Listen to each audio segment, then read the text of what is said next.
नीति वचन उसके 16वें अध्याय की 9वीं आयत में सुलेमान, जिसकी बुद्धि का लोग लोहा मानते हैं, वो लिखता है कि आदमी का दिल अपनी राह ठहराता है, पर खुदावन उसके कदमों की रहनुमाई करता है। प्रभु यीशु मसीह के मधुर मीठे यशस्वी जलाली मुबारक नाम में आप सबको जय मसीह की हमारी दुआएं। और मैं उम्मीद करता हूं आप सब प्रभु में आशीषित हैं, सुरक्षित हैं, और आपके लिए हम निरंतर दुआएं करते हैं और हम उम्मीद करते हैं कि आप भी हमें अपने प्रार्थनाओं में याद रखते हैं। मेरे मित्रों, मेरे प्यारों, मैं दिल से धन्यवाद देना चाहता हूं कि आप अपना बेशकीमत समय हमारे साथ इस ऑनलाइन इबादत में साझा करते हैं। प्रभु आपको बरकतों से नवाजे। मैं पास्टर अभिषेक मुरार सत्य ज्योति मिनिस्ट्रीज के जानिब से, पूरे परिवार की तरफ से आपको सलाम, आपको दुआएं पेश करता हूं। और आज की सुबह एक आयत मैंने आपके दरमियान पर ही, सुलेमान कह रहा है, आदमी का दिल अपनी राह ठहराता है, पर खुदावंद उसके कदमों की रहनुमाई करता है। और आज की सुबह मैं रहनुमा के ऊपर बात करना चाहता हूं, रहबर के ऊपर बात करना चाहता हूं।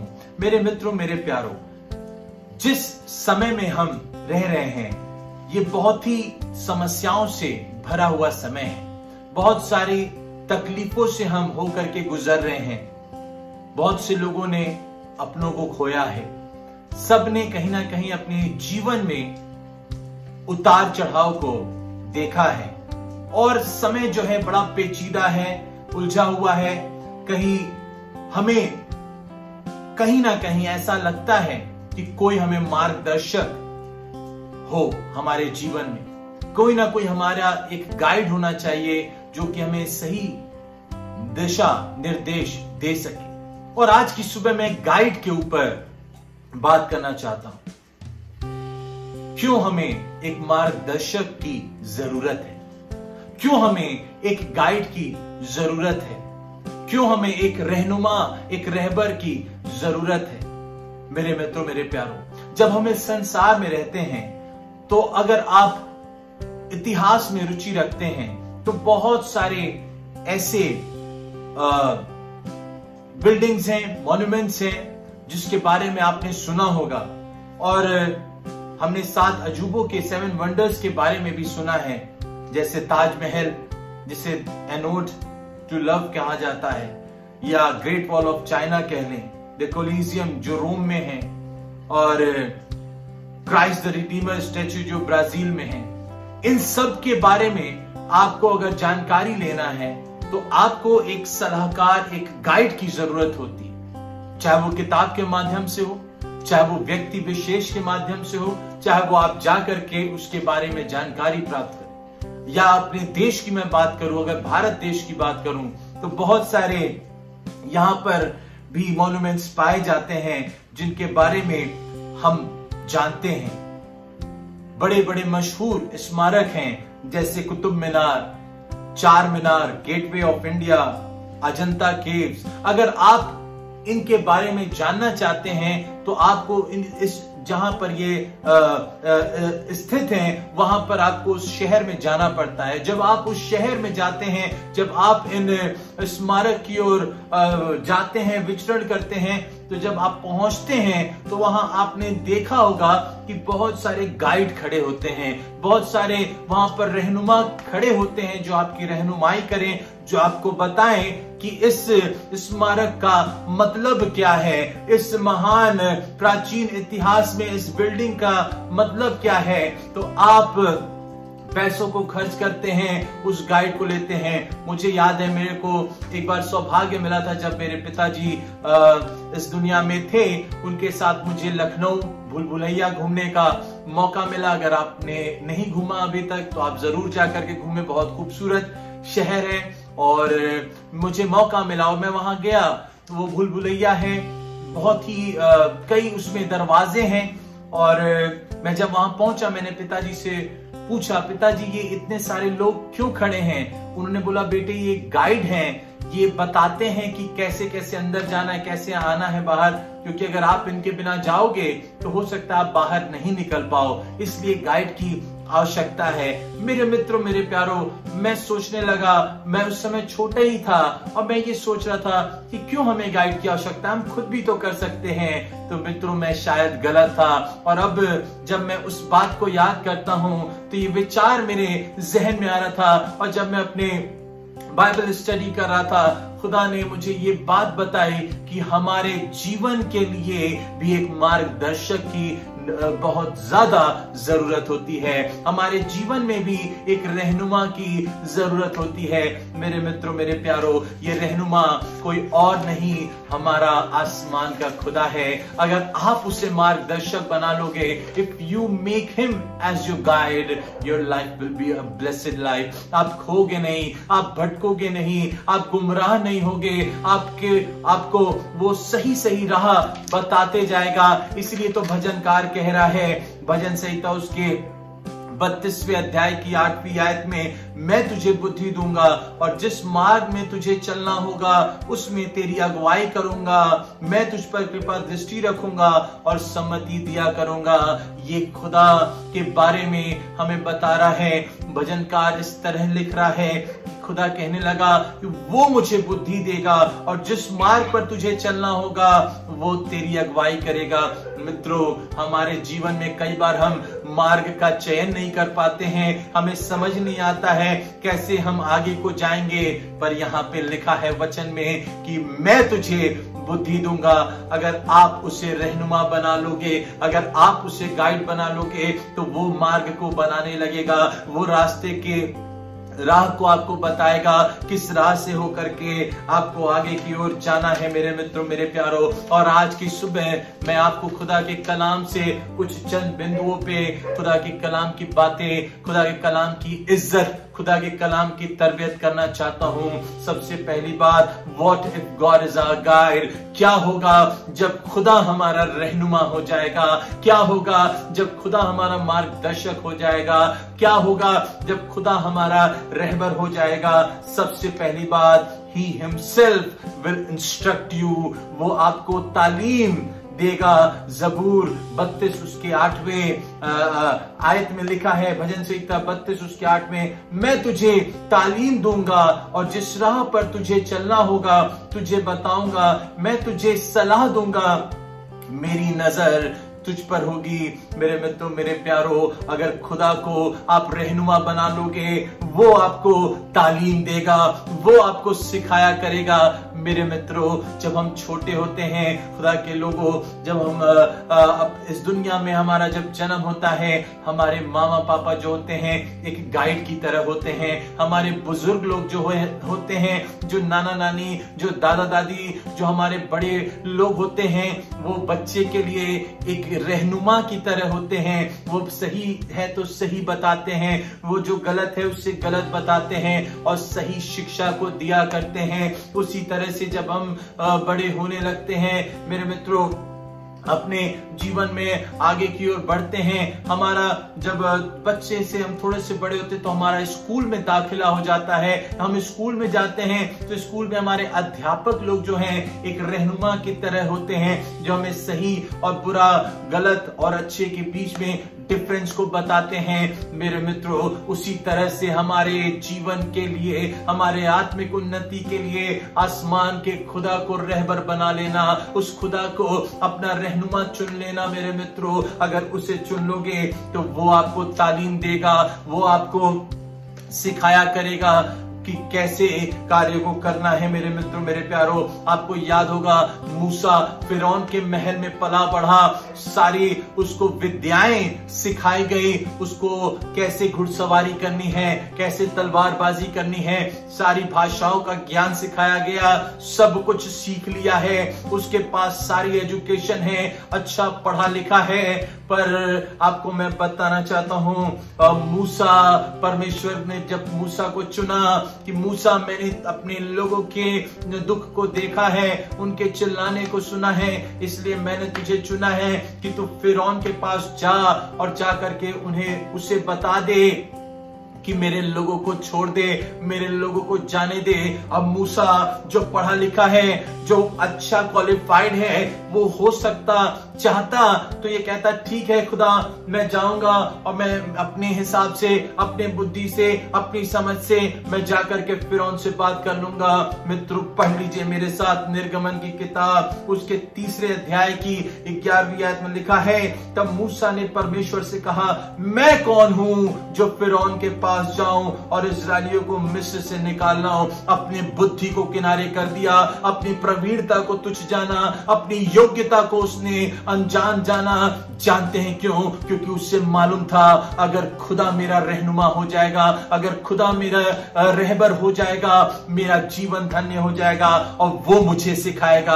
अगर मुझे बढ़ना है तो उस खुदा को रहनुमा बनाना पड़ेगा। मुझे आगे की ओर जाना है, तो फिरौन से बातें करनी है, तो मेरी बुद्धि काम नहीं आएगी, क्योंकि उससे इस बात का ये मालूम था कि मैं अपनी समझ से कुछ भी नहीं हूं। इसलिए उसने कहा, मैं कौन हूं।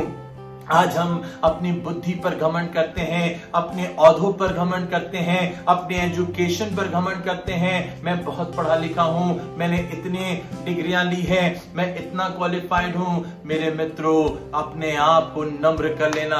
खुदा के सामने जब आते हो, नम्रता दीनता के साथ आना। जो भी उपाधि है, जो भी औहदे हैं, उन्हें छोड़ देना।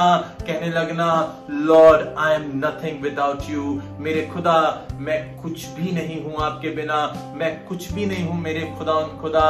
और मूसा कहने लगा, मैं कौन हूं। फिरौन के महल में पला बड़ा, फिरौन के महल में, शाही घराने में, शाही अंदाज से उसका परिचय था, उसका ख्याल रखा जाता था। ब्लेसेड लाइफ थी, आशीषित उसको वहां पे हर समय था।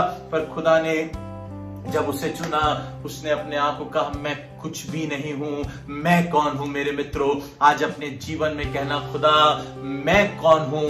मैं तो कुछ भी नहीं हूं। मेरा रहनुमा, मेरा रहबर सिर्फ और सिर्फ आप हैं। मेरे साथ साथ आगे चलने वाले सिर्फ आप हैं। आप मुझे तालीम देंगे, आप मुझे शिक्षा देंगे, आप मुझे बताएंगे कि आगे को कैसे जाना है, आप मुझे बताएंगे कि आगे का कार्य कैसे करना है। मेरे मित्रों, आज बहुत से लोगों के जीवन में मैंने देखा है, सुबह उठते हैं, दिनचर्या शुरू हो जाता है, कार्य शुरू हो जाता है, अपने हिसाब से दिशा निर्देश देने लगते हैं। मित्रों, प्रभु को रहनुमा बना लेना, आसमान के खुदा को गाइड बना लेना, उस खुदा को अपना रहबर बना करके आगे की ओर अपने जीवन को बिताना, तभी तुम्हारा जीवन सफल हो पाएगा। और निर्गमन उसके 12वीं आयत में लिखा है, जब परमेश्वर ने उसकी इस बात को सुना, मूसा की इस बात को सुना, उसने कहा, निश्चय मैं तेरे संग रहूंगा और इस बात का कि तेरा भेजने वाला मैं हूं, तेरे लिए यह चिन्ह होगा कि जब तुम लोगों को मिस्र से निकाल चुके, तब तुम इसी पहाड़ पर परमेश्वर की उपासना करोगे। परमेश्वर ने कहा, निश्चय मैं तेरे संग रहूंगा। If you will make God as your guide, God will say, surely I will be your guide. मैं तुम्हें निर्देश दूंगा, मैं तुम्हारा रहबर होऊंगा, मैं तुम्हारा रहनुमा होऊंगा। मेरे मित्रों, मेरे प्यारों, उस खुदा को अपने जीवन में रहनुमा बना लेना, उस आसमान के खुदा को अपनी जिंदगी में रहनुमा बना लेना। और आपको याद है, मूसा कहने लगा खुदा से, निर्गमन उसके 33वें अध्याय की 12वीं आयत में मूसा ने यहोवा से कहा, सुन, तू मुझसे कहता है कि इन लोगों को ले चल, परंतु ये नहीं बताया कि तू मेरे संग किसको भेजेगा। तो अभी तूने कहा कि तेरा नाम मेरे चित्त में बसा है और तुझ पर मेरे अनुग्रह की दृष्टि है। उसने उससे कहा, यदि तू आप ना चले तो हमें यहाँ से आगे ना ले जा। मित्रों, मूसा कह रहा है, अगर तू परमेश्वर मेरे खुदा मेरे साथ नहीं चलेगा तो हम एक कदम भी आगे नहीं जाने वाले हैं, एक इंच भी आगे नहीं बढ़ेंगे अगर आप हमारे साथ नहीं जाएंगे। मित्रों, ना जाने हम लोग अपने जीवन में कितने आगे चले जा रहे हैं, कितने आगे भागते जा रहे हैं। खुदा के को छोड़ दिया है, खुदा का पता नहीं है, जीवन में चले जा रहे हैं, बढ़े जा रहे हैं, कोई बाइबल दुआ की बातें नहीं, कोई खुदा की चर्चा नहीं, कोई चर्च जाने से मतलब नहीं, संडे के दिन भी अपने कार्यों में व्यतीत जीवन को करके रखा है। मेरे मित्रों, मेरे प्यारों, अगर संसार में हो और याद रखना संसार की बातों में खो गए हो, तुम्हारा जीवन किसी लायक नहीं है। पर अगर चाहते हो जीवन धन्य हो जाए, जीवन सुसज्जित हो जाए, जीवन बरकतों से तुम्हारा आशीषित हो जाए, एक काम करना, उस खुदा से कहना, मैं एक कदम आगे नहीं बढ़ूंगा, इसलिए मैं दिल से चाहता हूं आप मेरे रहबर हो जाइए, आप मेरे रहनुमा हो जाइए, आप मेरे अगुवा हो जाइए, आप मेरे मार्गदर्शक हो जाइए। क्योंकि मैं भी कहना चाहता हूं मूसा की तरह, मैं भी आपके ही सहारे हूं। और मैं कौन हूं? अपने आप को नम्र कर लेना, अपने आप को दीन कर लेना और कहने लगना, मेरा रहनुमा, मेरे खुदा आप हैं, मेरा रहबर खुदा आप हैं। और मैं आपको बताना चाहता हूं दूसरी बात, कि अगर हमारा खुदा हमारा रहनुमा है तो क्या होगा? हमारे सामने कोई दुश्मन ठहर ना सकेगा, कोई भी आपका शत्रु आपके सामने नहीं टिक सकेगा। आपको याद होगा जब मूसा के बाद यहोशू उसका उत्तराधिकारी हुआ और यहोशू ये सोचने लगा कि अब मूसा की मृत्यु हो जाएगी, मैं आगे कैसे जाऊंगा, कैसे करूंगा, क्या करूंगा, मुझे कौन मार्गदर्शक बनेगा, मेरा कौन रहनुमा होगा, मुझे कौन राह दिखाएगा, मंजिल तक कौन लेकर के जाएगा।